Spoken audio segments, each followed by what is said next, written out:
Hey, how's it going, guys? I'm Paradoxic, and welcome back to Marvel's Loki. This time we're on episode 4 of season 1. Last time we had a pretty good one. We had a pretty damn good one. We actually had like a lot more of a character focused and character driven episode driven pretty exclusively by Loki and Sylvie, as we found out her name was Sylvie. She officially revealed that identity to us, so that was cool. And we had just an excellent episode from both Loki and Sylvie, and like a proper introduction to Sophia Di Martino as Sylvie, and she is amazing. She's amazing in so many different ways. But yeah, we had Sylvie, and I think like interacting with another Loki variant also allowed Loki himself to actually become a bit more open about his own life and his own experiences and his own kind of identity and who he is and stuff like that. And yes, I am also including the pivotal, pretty kind of characteristically pivotal point of him actually coming out as bisexual. So that was fun. That was very very fun. That was a pretty big and pretty damn good moment of the episode that reverberated throughout the fandom and was received very positively. So that's really good to see. But yeah, I mean, it's just like pretty much official canonization of what already exists in both mythology, in both Norse mythology and Marvel Comics lore too. So it's pretty much making like Loki all the more canon of an actual character from the MCU to his comic book counterpart. So I think even Sylvie herself referenced that she does also go the same way too. So just yeah, again, just canonizing Loki as who and what he is. So yeah, that was cool. But Sylvie and Loki, I think they definitely had like a very very interesting dynamic together. Like two like this is like like I think being variants too. I think they very well established that they are two different types of people with different life experiences and different kind of ways of doing things too. Like Sylvie is a lot more kind of strategic and she does a lot of planning and even taking down the timekeepers and the TVA is like something that years of planning has taken her to get to this moment. Whereas with Loki, he definitely seems a lot more improvisational, and he definitely, especially with that whole trick to actually disguise himself as a guard, so he could get him and Sylvie on the train to the Ark too, because they're on Lamentis. So he's a lot more improvisational, whereas she's a lot more kind of like well thought out and articulated. So, or I think articulate is the right word. But I think despite that, despite that, they still fit together like two peas in a pod, which I think isn't unlikely or unexpected because they are still variants of each other. So it's like it's interesting seeing how well they get along despite the different-ish kind of paths they come from and the different kind of histories they have. So I'm really looking forward to seeing how that kind of connection and how that kind of friendship slash relationship between them is expanded upon and how it's continued. So that should be really really fun to see. But yeah, I mean Sylvie. I think Sylvie again. I think Sylvie. I think after research, like after actually like looking into some things, I think I found that Sylvie is actually the name of the Enchantress from the comic books. I think I feel more and more like Enchantress could actually be the way that they're actually going with Sylvie's character. Like she's not just a Loki variant, but she is also like strong enough to be well established as her own identity, her own persona, her own actual kind of character. So it's like Sylvie is like her more kind of personal name, but then her actual title. I mean, because like Loki. I think Loki is his name, but he also does just generally go by Loki as like a villain name too. But then Enchantress could actually be like another mantle or like another title that Sylvie comes up with for herself, like to be that much more kind of creative and that much more independent. So I'm curious to know like where they go in terms of that kind of path and that kind of future. So it should be fun to see.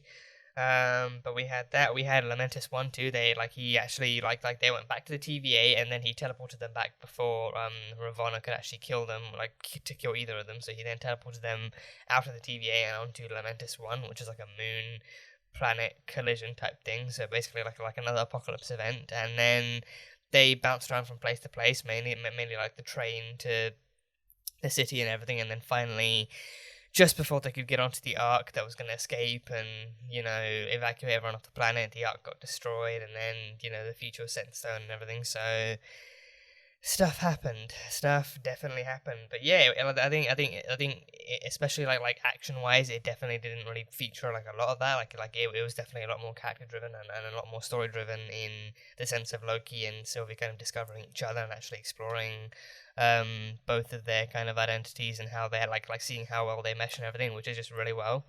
So I'm very curious to know exactly how how much further they get both together and individually, and what more we can see from them, and how much more we've got left to go. So I think now at this point we probably should be going back into the TVA stuff with the multiverse and everything, because I think like the last thing the TVA remembers is literally Sylvie actually blowing up the timeline with tampered reset charges and opening up all these branches.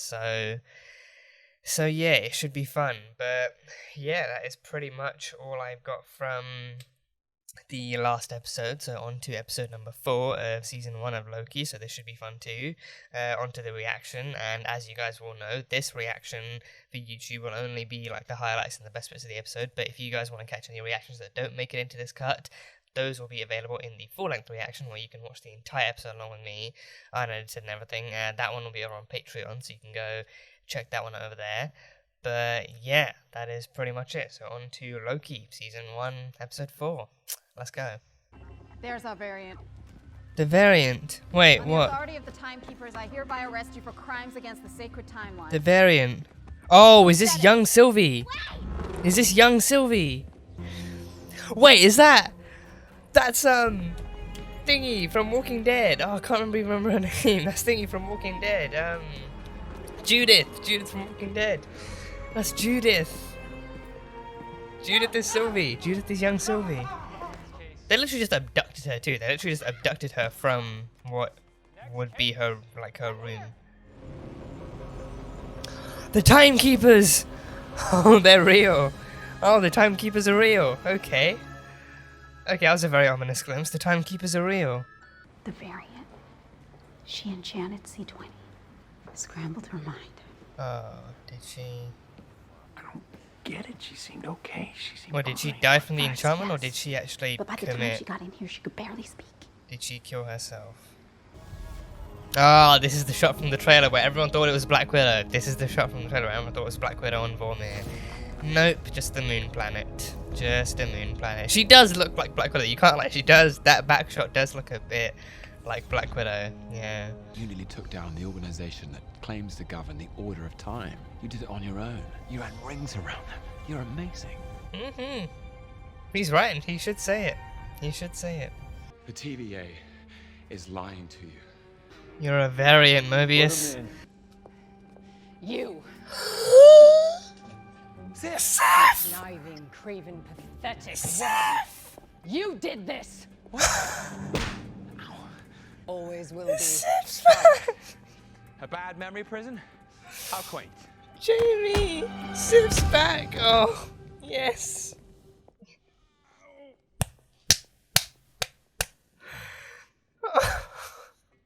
Some punishment? Oh god, it's been so long. It's been so long. Craven, pathetic. Oh, it's a loop. You did this. It's a loop. It's a Sif loop. It's a I Sif hope you know loop. you deserve to be alone, and you always will be. So what actually is it? Is this like torture? Like, I mean, Sif would never be a punishment, but maybe for Loki. Maybe for Loki. Time loops, created by the organization that controls all of time. Oh, So you trust me? arms, god damn. You help escape. God, the armor. It's so good to see her back again. Yeah. Oh, she's just kicking. Oh, yeah. One in the nods and one in the jaw. Yeah. Oh, god, so good. So good. Work your Loki and figure out what caused that spike. Was it not the hand contact? Like she grabbed his arm. You know, like an actual emotional connection between two Lokis could have caused the branch. You know, we brought in Kree, Titans, vampires. Titans, Why do vampires. demigods are such a pain? Damn. Forming this kind of sick, twisted romantic relationship, that's pure chaos. That could break reality. It's breaking my reality. I mean, hey, even the fandom kind of half predicted it. Incredible Yeah. seismic narcissist. You fell for yourself. I'm not lying this time. I'm supposed to I'm believe not your lying. I'm terrorist telling you the truth. girlfriend. She's not my girlfriend. Terrorist Whatever you girlfriend, wanna really? call her. Your female self that you have some demented crush on. Variants! The Timekeepers didn't create you, they kidnapped you from the timeline and erased your memories. So before this, you had a past. Maybe you had a family. A life. Verify through deletion. Did you get them all? Oh. Oh, is she gonna kill Sylvie then? Is she gonna kill Sylvie? Don't kill Sylvie. Please don't kill Sylvie. Okay. Come with me. Where is she gonna take her? Why wouldn't you let me interrogate Sylvie? I told you we couldn't risk her escaping again. She wouldn't have escaped. Well, maybe she knows the truth. Maybe Ravonna knows, and she knows that Sylvie knows, maybe. Or she has a hunch. She seemed fine when I saw her. I mean, a little freaked, but fine. Well, she quickly wasn't fine. Maybe they pruned her for revealing information about the timekeepers. Yeah, she was a loose end. She was a loose end. What are you getting at? So maybe they got rid of her. What we do here matters. I know. We're out there fighting. She's too tight with the timekeepers. No, she can't be trusted. No matter how good the suits she wears are. Friends against time. Oh, he's swapping the temp pads. He's swapping the temp pads. Oh, is that her temp pad? Is that her temp pad? Show me. Oh, what's her memory? What's her past life? Whoa, who was she before? Oh, oh God. I looked happy. What now? Oh, maybe don't stick around trying to catch a cold, but damn, okay. So B15, she looked happy. We didn't see what her memory was, but she looked happy. Because of the TVA, this was a memory. Yeah. I lived down there. I went to that bar. I had Yeah. I had a whole life on the sacred timeline. Calm down. I'm a variant. So is every single person in this place. I'm ending this. Yeah, she knows every single person, and it was Ravonna. Yeah, she was talking to Ravonna too. So now he knows the truth, yeah. Hearing it straight from C20's mouth, yeah. Loki! You told me to shut up. Do you really believe you deserve to be alone? I don't know. Then you better figure it out quick, because the Nexus event the two of you caused, I think whatever that connection is, can bring this whole place down. So we better. Damn. See? You can be whoever, whatever you want to be, even someone good. I mean, just in case anyone ever told you different. Oh, God, what a reunion. What a resolution. What a oh, shit. Now Mobius is a loose end because he knows the truth. Nowhere to go, if I could go anywhere. Wherever it is I'm really from. Oh, Wherever I had a life before the TVA came along. oh, God damn. Jet ski. The jet ski. Get him the That's jet what I ski. like to do. Get him that Ride damn on jet my ski. Jet ski. Prune him. No! No way is it that. No. Wait for me at the elevator. No way is it that quick. No way do we lose him that quickly. That pruning was way too good to be true. No way do we lose him that quickly. Oh, don't Who was in here with her? Don't you dare prune her. B15 insisted. Don't you, yeah, B15 knows the truth now too. Yeah, don't you dare go pruning Sylvie or B15. Put out an alert for Hunter B15. Oh. She too has been compromised by the variant. Is this? I think is she gonna take them to the timekeepers, make them pass judgment on the two Lokis because they're the two most powerful variants they've gotten so far. Might be the perfect opportunity to meet them. It was enough to take my life from me and lead to all of this. Must have been important. I don't remember. Oh, that's fucking harsh.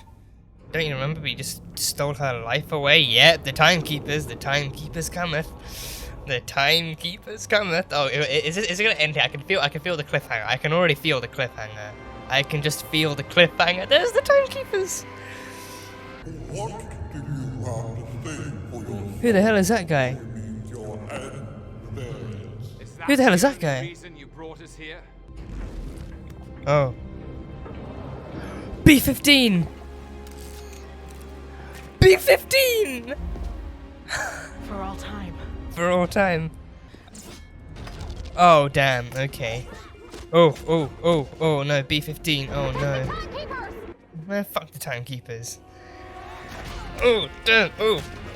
Oh, God, yes, Loki and Sylvie. Come on, you guys have got this. You guys have got this. Oh god. Come on, Sylvie. Oh. Sylvie? No! Don't get pruned, don't get pruned. Please don't, nobody get pruned.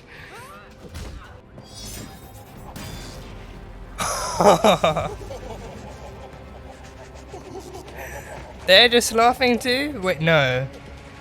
They're fakes. Like LMDs.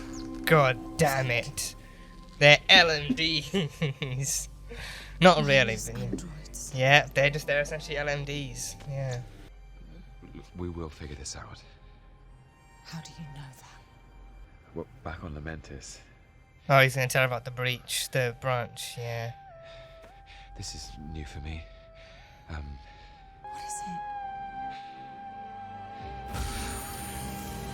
Whoa! Okay, now I know the pruning has to be some other type of shit. Yeah. Ain't no way we lose Loki like that. Or maybe they send them somewhere else. They gotta send them somewhere else. Yeah, they gotta be sending them somewhere else when they prune them.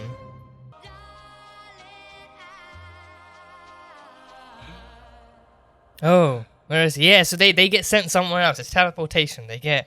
The pruning is just teleportation. Where did he end up? But you will be, unless you come with us. Not yet. Whoa! Richard E. Grant! What? Okay. Okay, Richard E. Grant, yeah. He's meant to be in this. Who the hell were they? Okay. Hell of a... Kaylee Fleming, yeah, hell of a cameo. Yeah, okay, damn. Well, damn. So yeah, that was a hell of an episode. Yeah, I think just building it up, with all the drama and tension and the crime, the sci-fi crime thriller type stuff that they've been promoting with this show since its announcement. And yeah, this was great. So where to actually start with this?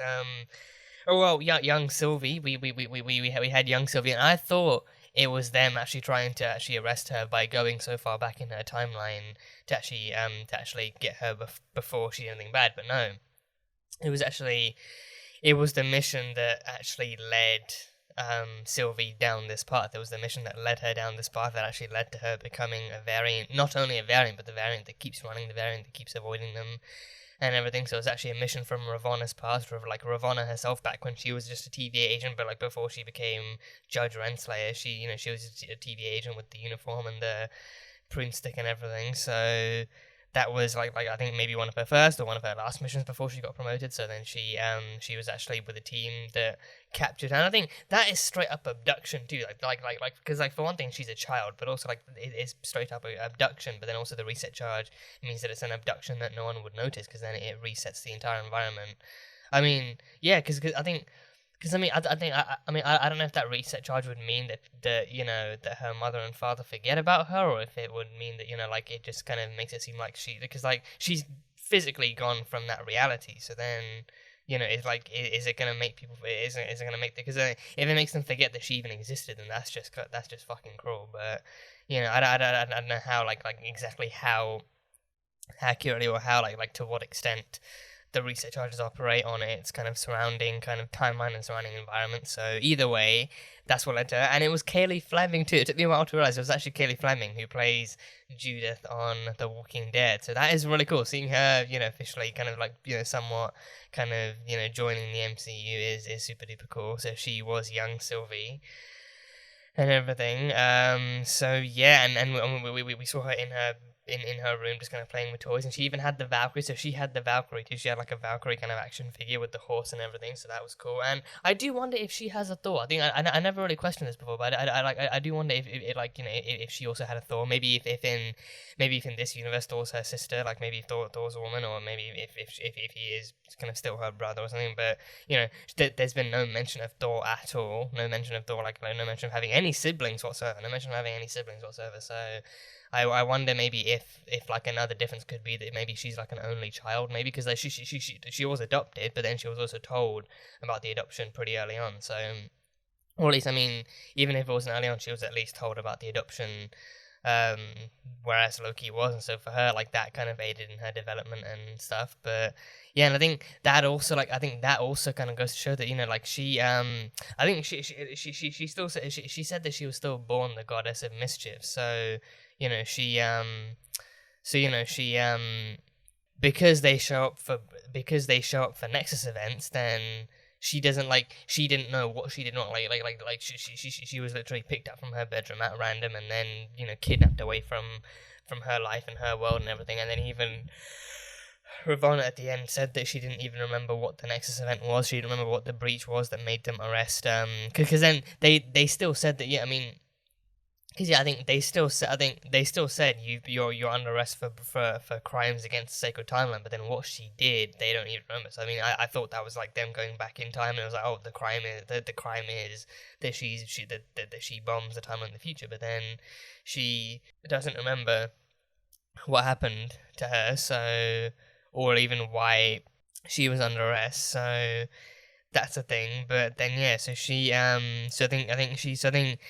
think she always had a female. I think maybe she always had a female form to begin with, or maybe I don't know if she still can shapeshift, or if you know, she's something else. But she still kind of, you know, lived as the she still lived as the girl, or at least she was born the goddess of mischief, but she didn't want to. She didn't want to be a female Loki. She wanted to be Sylvie. So then she, because then she said I think, because she said she's not Loki anymore. I think it was last episode she said she's not Loki anymore. So I think she did start off as Loki, but then so maybe she was still born Loki Laufeyson, but then she became Sylvie Laufey daughter. So then she she actively, but then presumably even as a kid, she knew that she was meant to be Sylvie, or that she wanted to be Sylvie or something, or maybe I don't know if Loki's enough of a gender neutral name that it can even be given to girls too. But I mean, because we have Lady Loki in the comics, and she is Lady Loki. So, you know, but I mean, I feel like on the other hand, though, that's kind of catchier too. But then with Sylvie, she doesn't want to be Loki at all. She really doesn't want to be identified as Loki. She doesn't want to be associated with that identity or term in any way. So then she became Sylvie Laufey daughter. So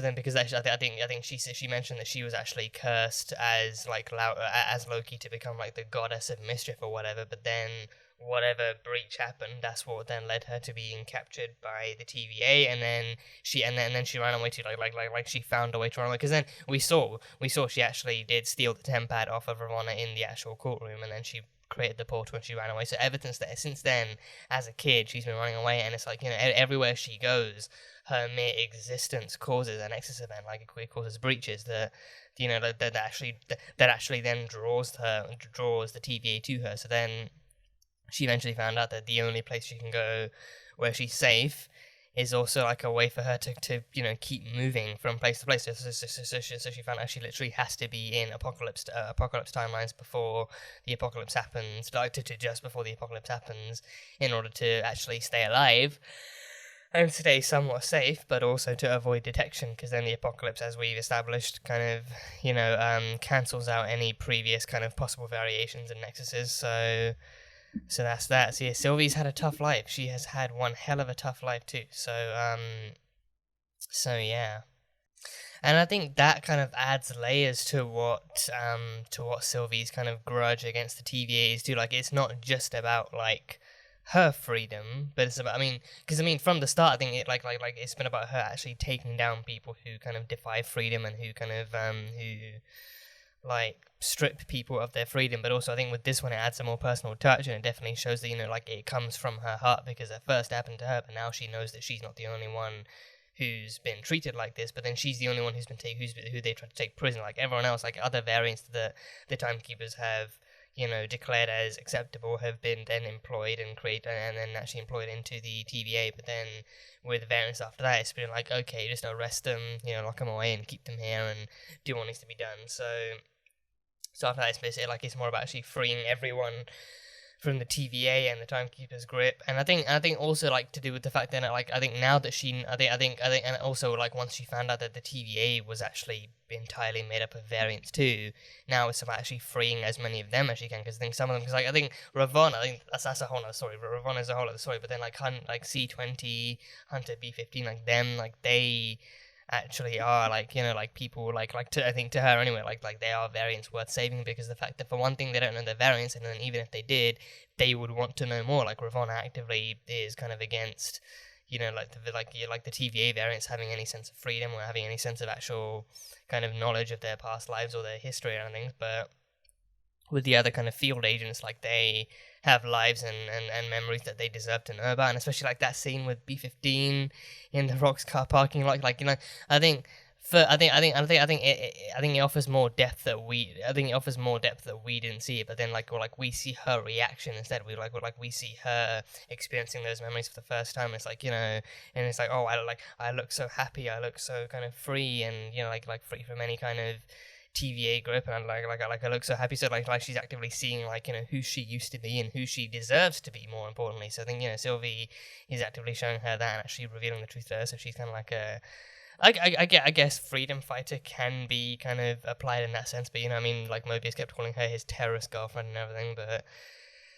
yeah, either way, I think that definitely adds layers more to Sylvie's kind of character and shows who, like, what she's really about. Like she's not just like an instrument of chaos, but I mean, she's chaotic to them because of the fact that she goes against everything they stand for, which is actually controlling the lives of people and actually kind of, you know, taking away their freedom, making them believe they're fighting for something else, but then essentially just kind of stripping them of their basic rights and everything. So then for her, like, that chaos is literally just kind of freeing people, showing them the truth, and actually, you know, giving them a glimpse at the life that they deserve to be able to live and everything. So yes, I'm curious to know where they go forward with that. I think because of that, I think it like Sylvie is inherently like that much less evil. She's not evil. Like she I think any kind of evil or any kind of like momentarily chaotic stuff we see from her is her doing what needs to be done in order to actually achieve her goal. So, you know, she's I think, well, I mean, I was gonna say she hasn't killed them, but she has killed the Minutemen though. She has killed the Minutemen. So I think I can't help but wonder if she did try and show them the truth and maybe they didn't listen. If she did lure them to those Nexus events and then try and tell them the truth, but then they didn't listen, so then did that whole thing. I don't know, because I think, yeah, I mean, because yeah, like I think and I think, you know, like her bombing the timeline is what opens up the multiverse. But then I feel like there's a lot more about the multiversal war that happened that we still don't know about. I feel like there's more to it than just, oh, timelines were fighting for supremacy. I feel like there has to be more to it, and I think the Timekeepers being the ones who actually were the only witnesses to that and the ones who actually decreed the new sacred timeline. I feel like they themselves would know a lot more, and then they themselves wanted control. I feel like maybe there was literally like a power vacuum left over, and the Timekeepers took over it. Maybe they were the ones who actually had a part to play in the war. Maybe they were the ones that left standing, and so then instead of actually fighting each other, maybe they came to a truce, and maybe they actually, you know, decreed that, you know, like they all kind of watch over one sacred timeline, but, you know, they all get to control it together. They like they were to control it together. They get to decide what happens to the people within that timeline, like who lives and who gets declared a variant and everything. And so, because I feel like they can just as easily kind of actually decree who becomes a variant, because it's not just about what's canon, but it's also about, you know, like what they deem as acceptable behavior, what they deem as acceptable actions and events. Like anything could happen, but then they decide, like they literally decide who becomes a variant and what counts as a Nexus event, what counts as a breach and everything. So yeah, I feel like there's a lot more to the time. I mean, this episode definitely showed us that there's a lot more to the Timekeepers that we don't know. But then there's also, I believe there's also a lot more to the multiverse and the multiversal war that happened that we don't know about yet. So yes, I feel like because of that, Sylvie might have an even bigger part to play when it comes to this new multiverse, and when it comes to branding any new rules or establishing any new rules, and actually exploring what really went down in the past. So yeah. And yeah, Mobius got pruned. I didn't. That took me by surprise. I was like, no way we lose Mobius this early, because I think pruning. So now, now we actually have an official name for what happened. It's not just vaporization, but pruning is apparently, like you actually get stuck with the glowy kind of end of the stick that they have, because I think it doubles as like it doubles as one end being like an actual vaporizing kind of an energy spot thing, and the other end I think is actually like an actual sharpened pointy edge. So yeah, so either way it's a weapon. Either way, like you either get stabbed or you get pruned. So either way it's like it's a lose. But then pruning, like again, because then up until now we haven't really seen anyone major get pruned. So I fully believed it might be vaporization, because I think the one guy in the beginning, like the very first episode who got pruned, he was like another variant. I thought, okay, that must equal death, because these are not people that we're expected to miss.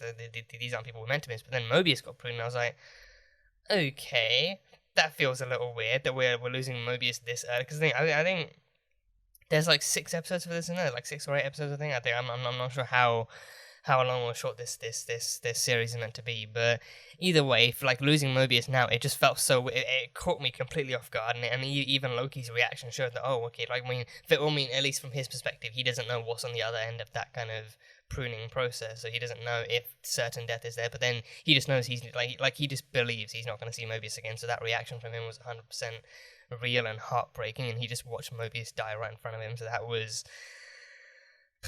just something else entirely. So I felt like, but then I genuinely didn't want to believe it. I did not want to believe that we'd be losing Mobius like for one thing, I didn't want to believe that we'd be losing Mobius like that. But also, I didn't want to believe that we'd be losing Mobius at all. To be fair, so yeah. But then of course he wasn't gonna get too far with Ravonna's tempad. He wasn't gonna get too far with her tempad, and also like with her knowing what was on her tempad, she'd immediately want to track down Mobius, given that he was the last person she was in contact with. So then she safely has to assume, he must have seen that footage. He must have actually looked on there, because again, he would he's a field worker. He uses his own tempad, so any tempad on his possession he'd be using. So again, not knowing to explain it, like she would know.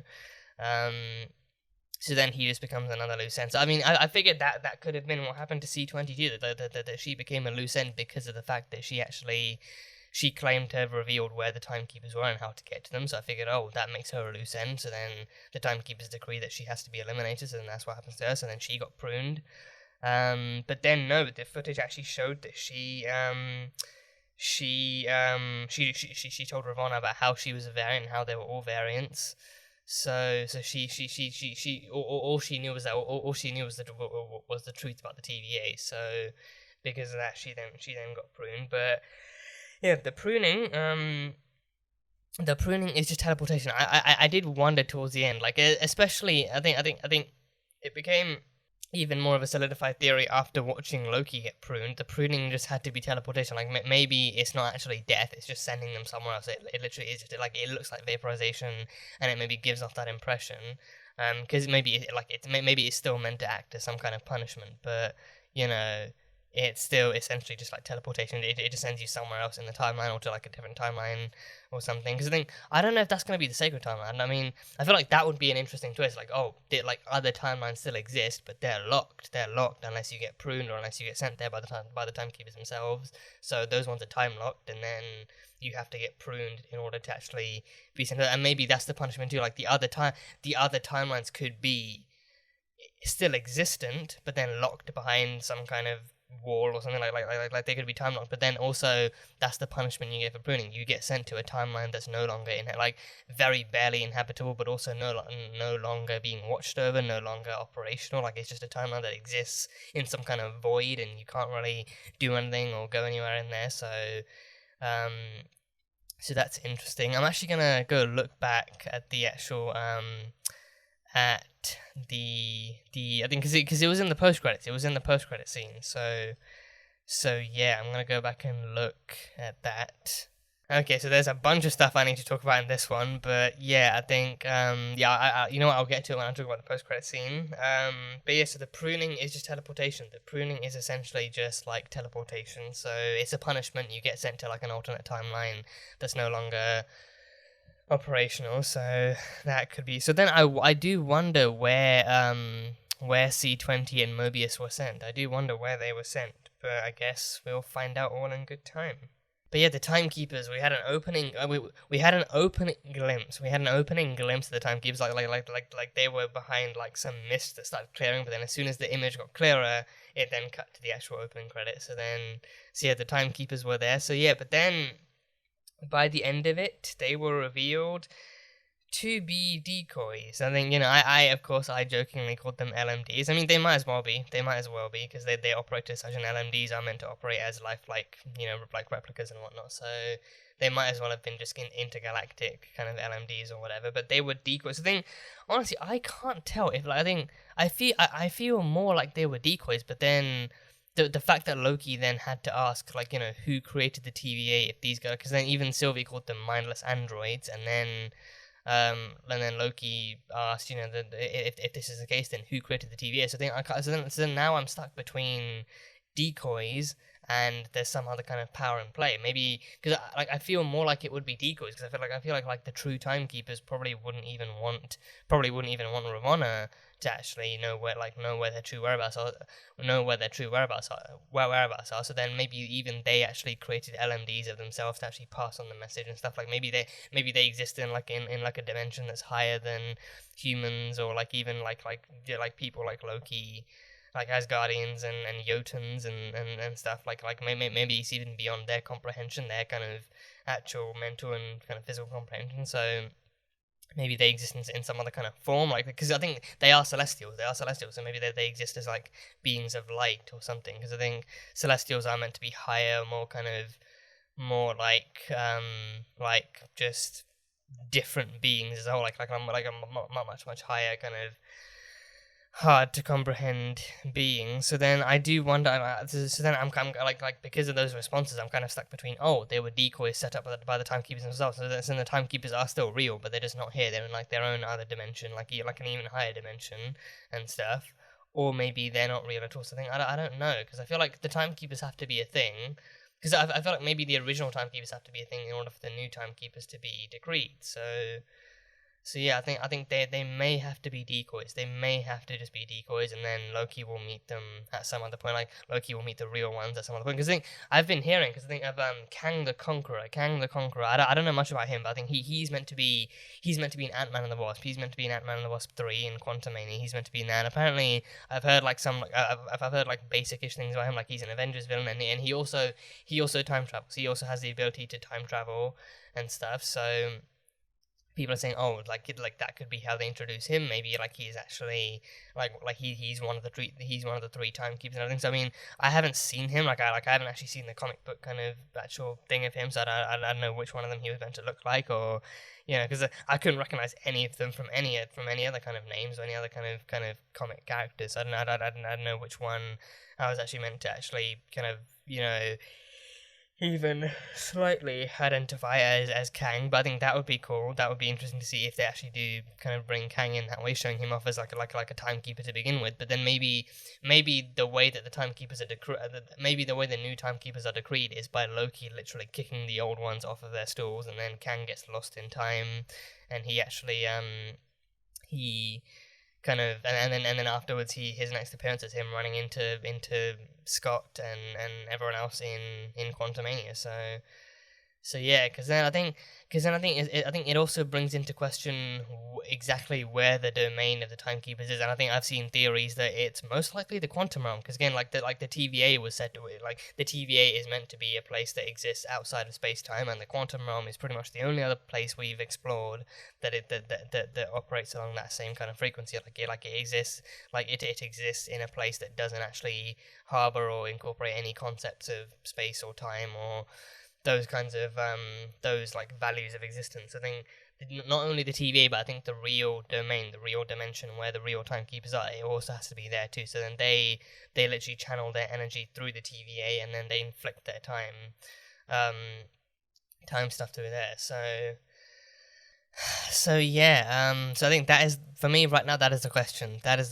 Are were they decoys, or are the Timekeepers just not real at all? Maybe they're some other kind of Because I think in order for these timekeepers to exist, maybe there has to be like an actual timekeepers too, right? Like maybe these guys are really just decoys. Maybe because I think maybe Loki's response could have just like it might not have been hinting to a lack of timekeepers. It might have just been his actual genuine honest reaction. Like he can't, you know.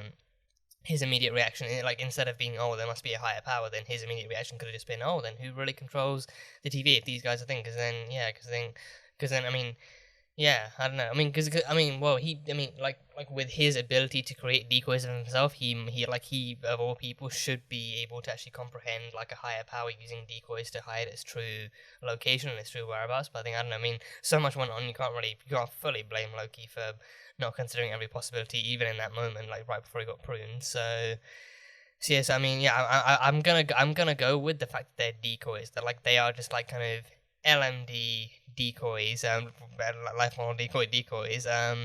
They are just decoys, and the real timekeepers are elsewhere. Because then also like again, like I feel like they just like even with Ravonna, I feel like they would like they wouldn't want to reveal their location, and also like they know that, you know, because they're celestial beings, like the whoever's in contact with them would not be able to handle their true form, or they wouldn't be able to perceive them in their true form without something happening, or maybe it just wouldn't be possible because again, like maybe they exist in higher dimensions or whatever. So that could be nothing. So then creating decoys of themselves that accurately pass messages through. Because then I was wondering as well, like after, because then for one thing, I think. No disrespect to Sylvie. Sylvie is one capable ass woman, and she's a warrior. But also the fact that she beheaded a timekeeper that easily just kind of seemed just a little bit unbelievable. Because I feel like, you know, for one thing, the timekeepers themselves, like I feel like they would have blocked the attack, like they would have been able to fight back too. But then the fact that they didn't even try, and even after that one guy got beheaded, the other two just started laughing too. So I feel like, you know, oh, it's actually mocking her, thinking, oh wow, you were like, we're the timekeepers, we're celestial beings. You really think beheading us is gonna stop us? Like we would not like we would not kind of put ourselves in such an easily kind of harmable position, you know, that quickly. So like they really are somewhere else, and they're just watching the two variants actually, you know, killing them and everything. So I think they must be somewhere else. Those must be decoys that they use. Those must be decoys they use solely for the purpose of contact, solely for contact purposes and everything. And I think, you know, I feel like that they should be bigger too. I feel like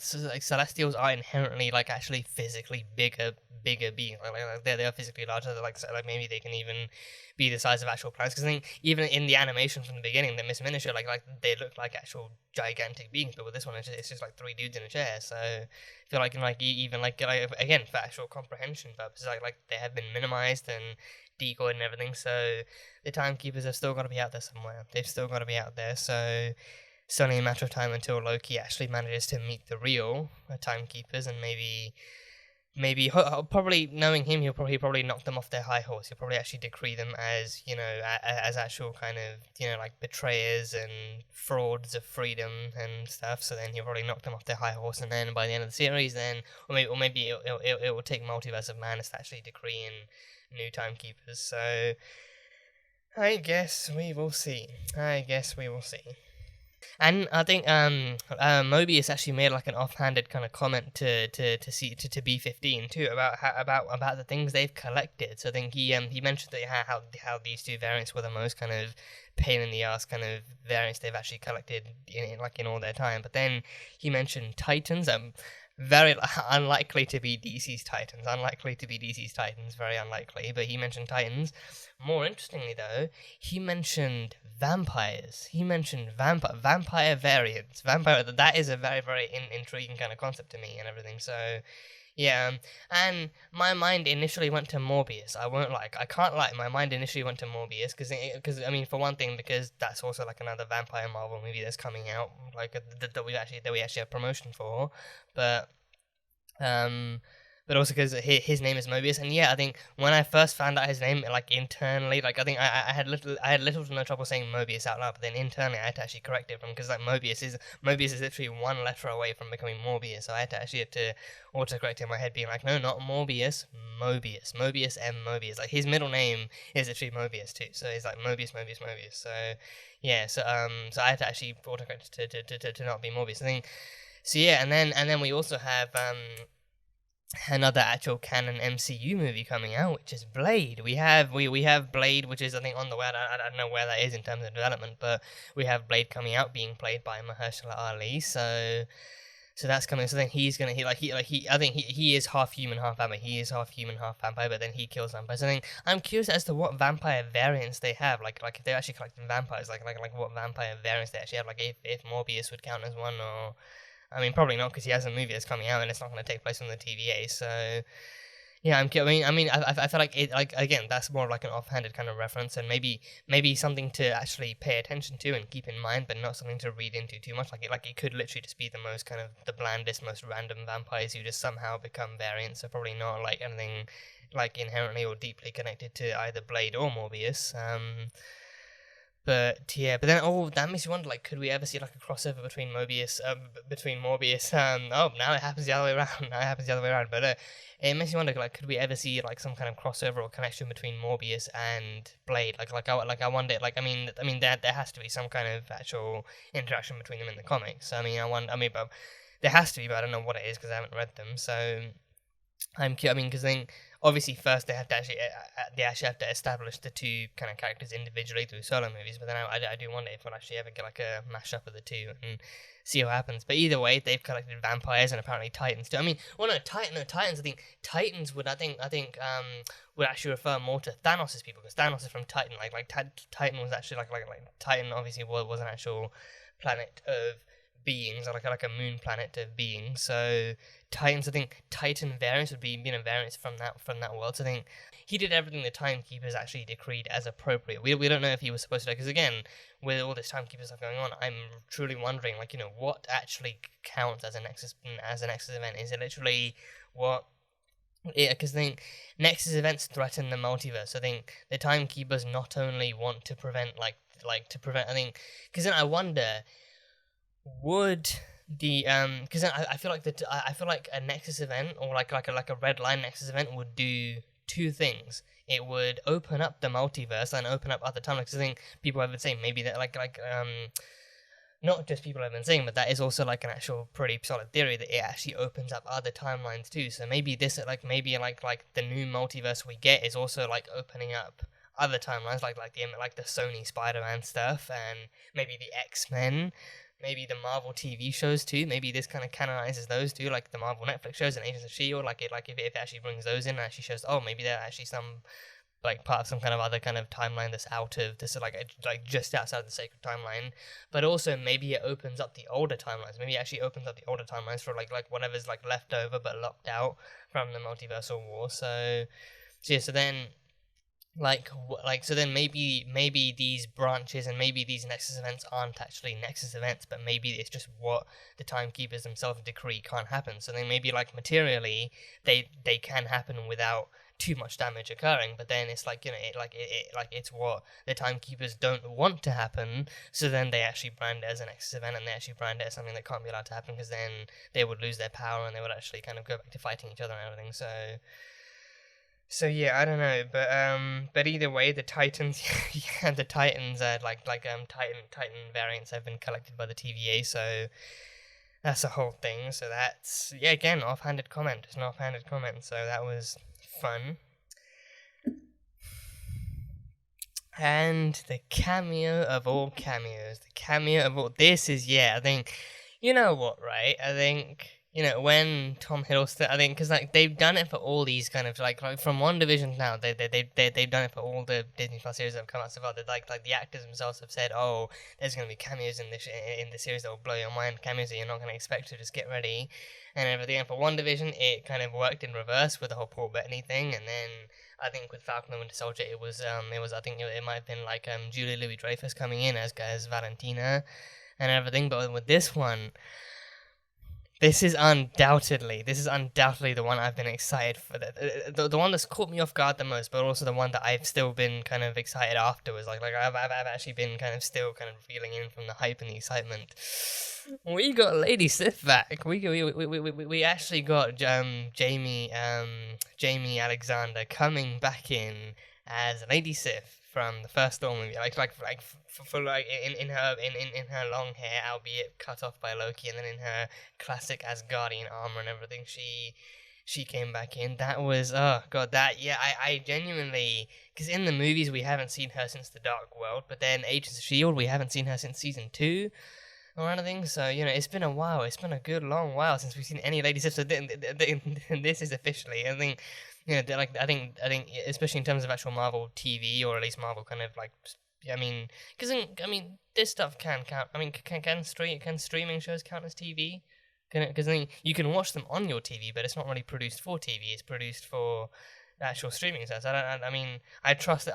I try because I think it's still formatted in a way that it still follows a television kind of schedule, and it actually follows like a television format where it's like a season consisting of various episodes. I trust that it can still count as actual TV. But so then this is her kind of official return to TV after having been incorporated in Agents of S.H.I.E.L.D. too, so it's super cool. But I think it makes it easier for them to do it, like through having them actually set them punching Loki by sending him through a time loop back to Asgard, where Sif just keeps coming in, calling him conniving and cunning and a son of a bitch, and then just knees him in the nuts and then punches him in the face, and she just keeps coming. It's that kind of time. It's an especially physical timing where she knees him and then punches him, and it keeps going through. So just like a loop. I mean, you know, she could, you know, I think, you know, like she could punch me in the face, and I just be getting up and saying thank you each and every time. Just boom, thank you, boom, thank you. Boom, just thanking her each and every time.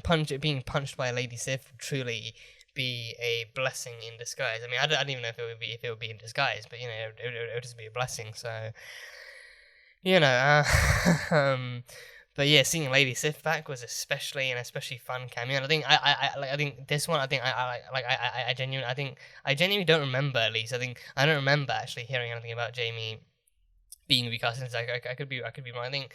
Because I feel like, I mean, yeah, I feel like it could be something that they've actually kind of teased at, like maybe, Jamie Alexander in talks. I think I think it could be something that they rumored, but maybe nothing's been confirmed. Because I feel like this is especially something that they would want to keep surprised, like to surprise Thor fans and surprise Lady Sif fans especially. So I feel like, you know, like this is something I at least don't remember ever hearing about, so it caught me by surprise that much more. So.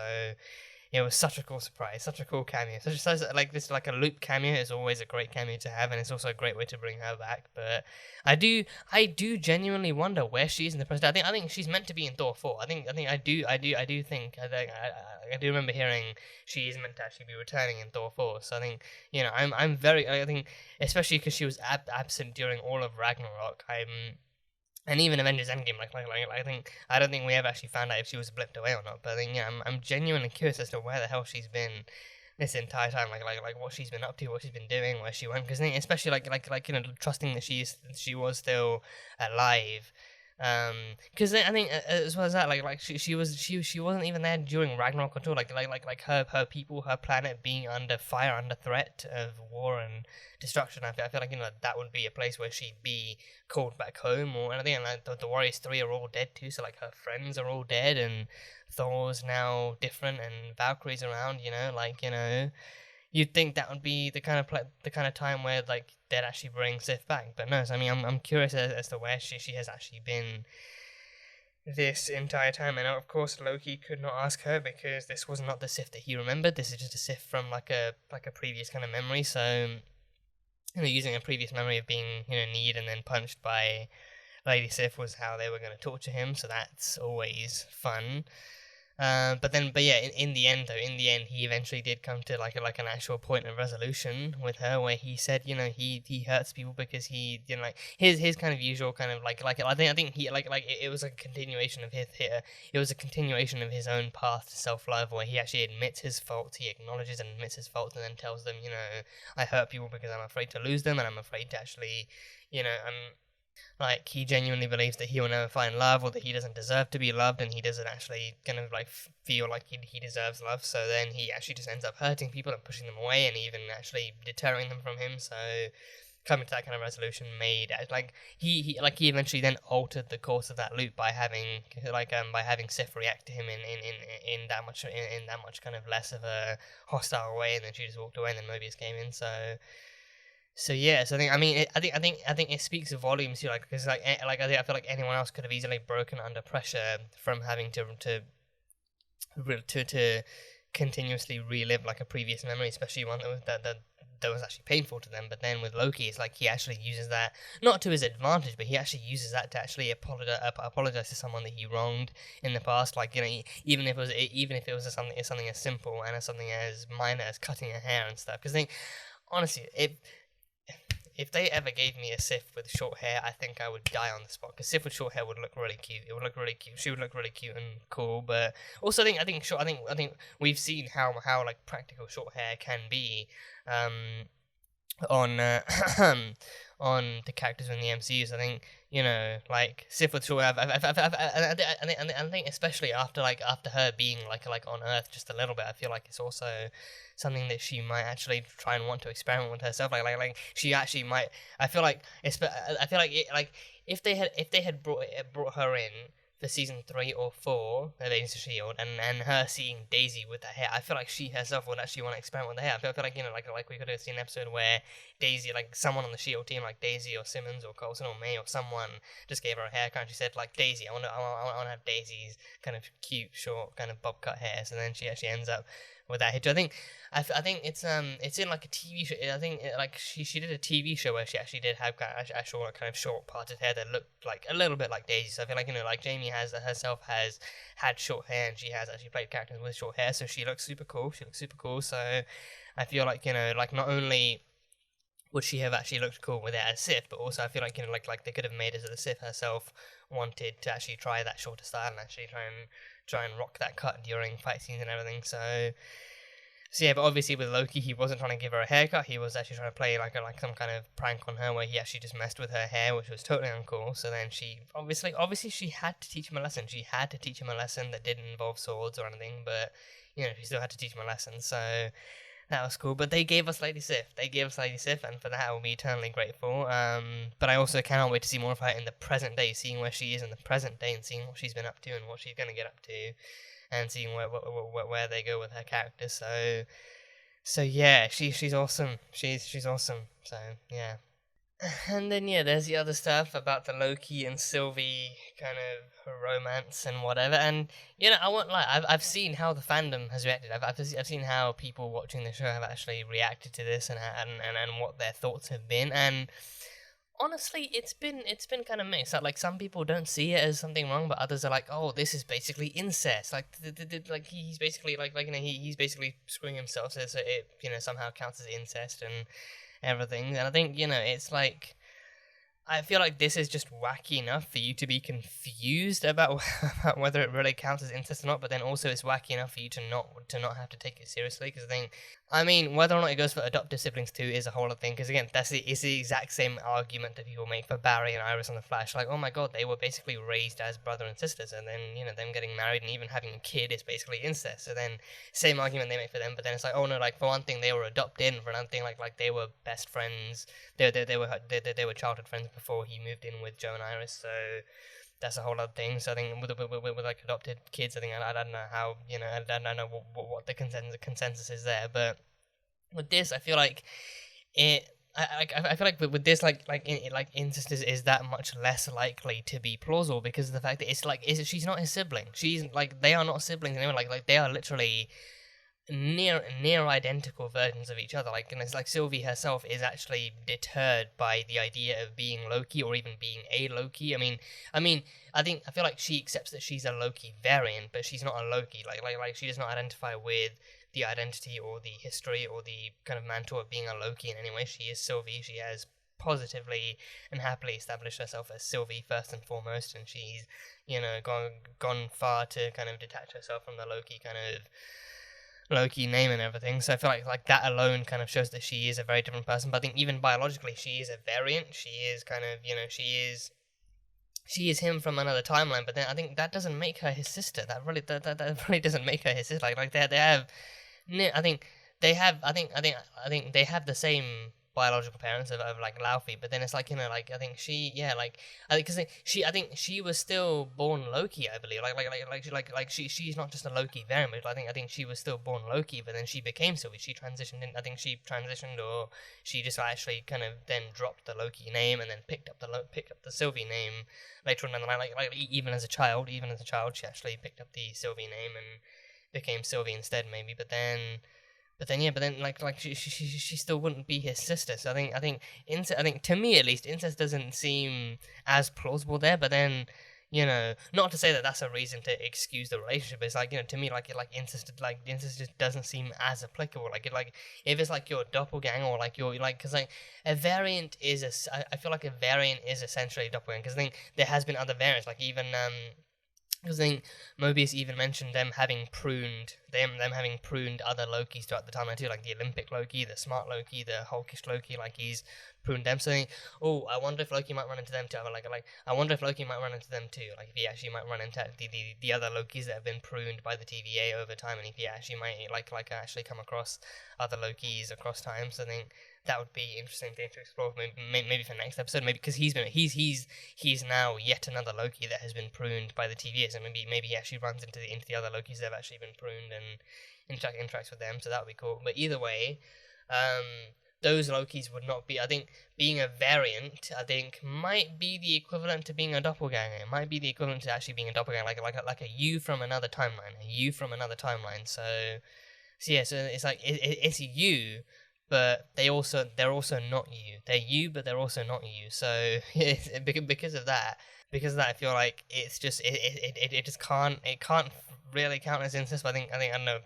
Some people might be adamant enough on not being attracted to them, or not being attracted to themselves. But also it's because I think even the way that Mobius actually describes him too, like what you're so narcissistic and self-obsessed that you would literally fall in love with like a version of yourself. So like he doesn't fall in love with his clone or anything like that. But then and hell, even with clones, like there's a whole argument of would you fuck your clone? And then people come with all sorts of answers like like some people would, others wouldn't because it counts as incest, and others wouldn't because to them just fucking a clone of yourself is just creepy, but other people wouldn't because they genuinely think that's incest.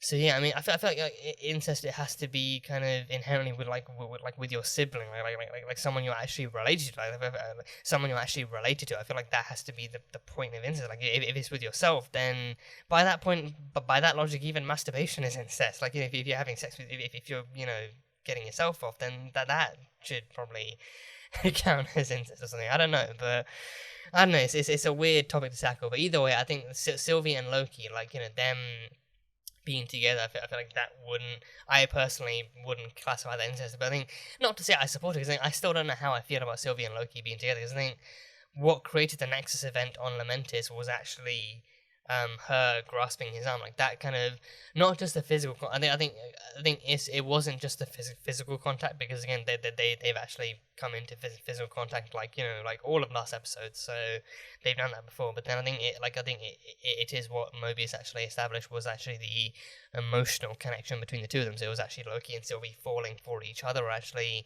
not even falling for each other or falling in love with each other, but them actually kind of being infatuated with each other to that level where they trust each other and they believe each other, and they were willing to actually experience the end of the world together. So that kind of connection between them is what actually caused the Nexus event and everything. So yeah, not to say that I would actually that it means that I would support them, because I still personally, like on the one hand, I feel like I haven't seen enough of them actually being together to classify whether or not it's actually a relationship that I'd be interested in seeing more of. But on the other hand, I feel like it's really just not a romantic relationship at all. Like it's literally them two, like him coming to understand himself in the most kind of extravagant of ways. Like it takes a variant of himself to acknowledge his flaws and understand that he can be good and he can be better. Like even Mobius told him, you can be whoever you want to be, you can be whatever you want to be, you can be good, like if that's what you so choose. And then Loki finally smiles and actually accepts that he can actually accept and acknowledge his flaws and the things that he's done, whilst also trying to be better in the future too. So yeah, I mean, with Mobius telling him he can be anyone he wants and whatever he wants, I do wonder if that's how we're gonna get Lady Loki, like Loki actually, turning into Lady Loki and actually, becoming that identity, because I think like Lady Loki as a whole, like it's not just an appearance, it's not just an appearance or like some kind of illusion, like it's literally like an identity from the comics. Like Lady Loki is as much of a person as regular Loki. So I do wonder if that's actually because Sylvie isn't Lady Loki. They've already established that. Like Sylvie is Sylvie. She is most likely Enchantress, but she is Sylvie first and foremost. So I do wonder if Lady Loki is someone we're gonna get from Loki themselves. So I don't know, and yeah, I don't know, but I mean, I feel like, I think again, I mean, I won't lie, I am kind of curious as to what a relationship between Loki and Sylvie would be like, but again, it's like, it's, again, that's more from me wanting to see more of what a relationship would be like before coming to any sense of actual full or partial support, more than anything else. So yes, I think I wouldn't classify this as, I personally wouldn't classify this as any form of incest, but at the same time, it's like, I want to see more of a relationship before deciding whether or not it's actually worth supporting this or worth pursuing this. But I mean, if you do support this, then by all means, more power to you. If you don't, at the same time, more power to you. But yeah, I don't know, I'm curious. I'm very curious, because I think they both seem to get along well enough on like a base level, but then, it's kind of, I'd rather see if they actually do want to be together, because they actually fit so well together, or if it's just because of the circumstances, or if it's just because of the circumstances of them actually being opposed to the TVA and to the Timekeepers, if it's just a matter of actually them having a common enemy, and then she might go on her own way afterwards or something. So I guess we'll have to wait and see. But yeah, that is it. That is pretty much all I've got. The post-credit scene. So yeah, I need to go back to that. I almost forgot. I need to go back to that. So yeah, so we find out that he actually did get teleported to here. So yeah, Richard E. Grant, that is one classic Loki costume. That is one hell, those are the biggest. I think those are some of the. I think that one is not just the horns, but that's the classic yellow and green garb. That's like the really, really curved Loki horn. So that's like one hell of a classic costume. And then we have another guy over here dressed in fur and in like darker green, wearing it with like a hammer. I don't know. I feel like, I wonder if that's like the really, really original Norse Mjolnir, because the one we have in the MCU isn't exactly like the one in the Norse mythology. The one in Norse mythology is like quite different. And the one in the MCU is similar enough. I think that one's actually more relative to the actual comic one. But I think even in the comics one, they do. I think even in the comics one, I think it's with both the original Thor and with other versions of Thor that they actually do still have the original, the much bigger kind of Norse hammer. So the one that this guy's holding here, I think it does give off Norse Mjolnir vibes. It does give off a lot more Norse Mjolnir vibes. I'm curious to know how this one works and how it is. And then we got this kid. There's a kid between them with a helmet. And I don't know if that's like, if that's Kid Loki, maybe if that's actually like child Loki, or like maybe like another Loki variant that's like just like a child, or. Because I doubt it's the Kid Loki we see from the flashback in Thor 1. I doubt it's the same one. I think these must all be variants. Because they've been pruned. Only variants get pruned. So that happens. So then I feel like these must all be Loki, because then they did mention they've actually captured other Loki variants and they've pruned other Loki variants. So these must all be him. I think they all must be like different variations of Loki that they've actually pruned over time. And then Kid Loki has one. Looks like I think that's an alligator. I think crocodiles are the ones in the water, but then alligators can actually come on land. I think alligators are the ones that can actually come on land. So he has one that's like a baby alligator with Loki horns too. That thing has a Loki like a Loki helmet too. So like a Loki alligator, an alligator Loki. So that should be fun to explore. But all of them. And the background, yeah, that's Avengers Tower on the right hand side. That is Avengers Tower. Half taken off. So we know from the trailer there is a shot where Loki finds himself in like a war-torn and completely kind of like post-apocalyptic kind of New York with the Avengers Tower broken in half too. So I feel this must be one of those kind of pre-sacred timelines. This must be one of the timelines from before the sacred timeline. Like this must be time locked, and you can only get to it through pruning. You can only get to one of these timelines through pruning, and that is how they all came to be. So this must be like a war-torn New York, and I am very intrigued to see exactly how this kind of New York, especially one with the Avengers, one with an Avengers Tower, because then the Avengers Tower signifies that, oh, this timeline still had the Avengers. So then I wonder, you know, exactly how this came to be. So yeah, or maybe, maybe, because like the timeline that Loki disappeared from, the one that Tony and Scott never actually managed to get the Tesseract, like, because he stole the Tesseract, and then not only did he steal the Tesseract, but the TVA never returned it. So then from that timeline, the Space Stone, the Tesseract, is still missing. So then I wonder, because then the Ancient One did say that, you know, if even one of the stones is taken out of the timeline, then the entire timeline is in threat. It is under threat and in danger of not being able to fully and accurately defend itself against dark forces. So I wonder, maybe this could be the timeline where the Tesseract was taken out, so then they have one less weapon of celestial power to defend themselves and stuff. So maybe this could be in some kind of connection, because again, the Avengers are a thing. The tower is there, but it's broken, so the Avengers must all be dead.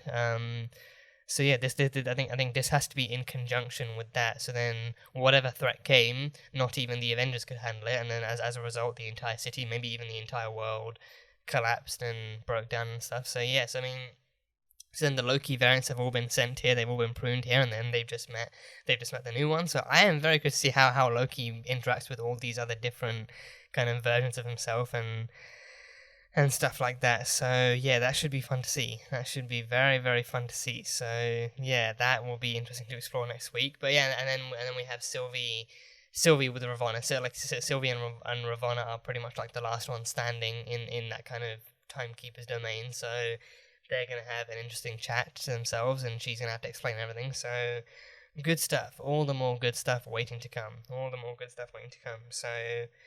So yeah, and Ravonna, she's gonna have to reveal what more she knows about the TVA. So then I wonder what I think Ravonna must have a more personal connection. To the timekeepers that we don't know about. Because then I think she must be the one TVA agent that's not only like a judge, but she also has to decide who gets to like who is a loose end and who isn't. She is in communication with the timekeepers through the decoys, but then also she is then told who needs to be pruned, like who's a loose end that needs to be taken care of and who isn't. So then she knows the truth about the TVA, but then not only does she know the truth about the TVA, but she's also the one acceptable loose end, the one loose end that the timekeepers allow, because then they use her to prune other loose ends. So anyone else who ever finds out the truth, because then that's why she also put like a warning out for B-15 after finding out that she had taken Sylvie out. So anyone else who's a loose end, she prunes them and takes them out, and so then the truth about the TVA can never come out. So like her allegiance is based on her value as the one who sorts out the loose ends and everything like that. So I'm very curious to see where and how far they get with her and what more they explore with her. So that should be very fun. But yeah, that is definitely it. That's definitely all I've picked up from this one. So this one easily just like just a big lift up, you know. Not to say that I mean, in terms of action and drama, this one easily had like the bigger amps and the bigger stakes, but with the last one, I think the last one definitely built this one up to be like an even bigger one that actually kind of had Loki and Sylvie kind of dealing with the after effect of what happened, and they sorted out all the branches too. Like the branches never really let it. Like I think I'm kind of underwhelmed by that too, because because I felt like, you know, oh, maybe that's actually like the bigger threat that they'll face, all these bombs going off. But then I think maybe just luckily they did have enough manpower to go out and actually stop the charges and stop the branches from going too far. So maybe they solved it just in time. But either way, I think that's a sign that it's going to take a much bigger disaster to actually set off the multiverse. And of course, you know, Doctor Strange and Wanda and Loki have to kind of, you know, in union, they have to be the ones to actually threaten the new multiverse and actually bring that into play.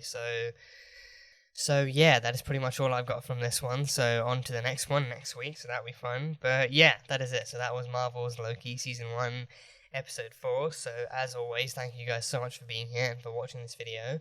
If you guys enjoyed it, then salt and burn that like button. Comment on what you thought of the episode and what you think is coming up next time on Marvel's Loki. Once again, the full-length reaction will be available on Patreon, so you can go check that one over there. That will be just as cool. And yeah, that is it. So I will see you guys next time.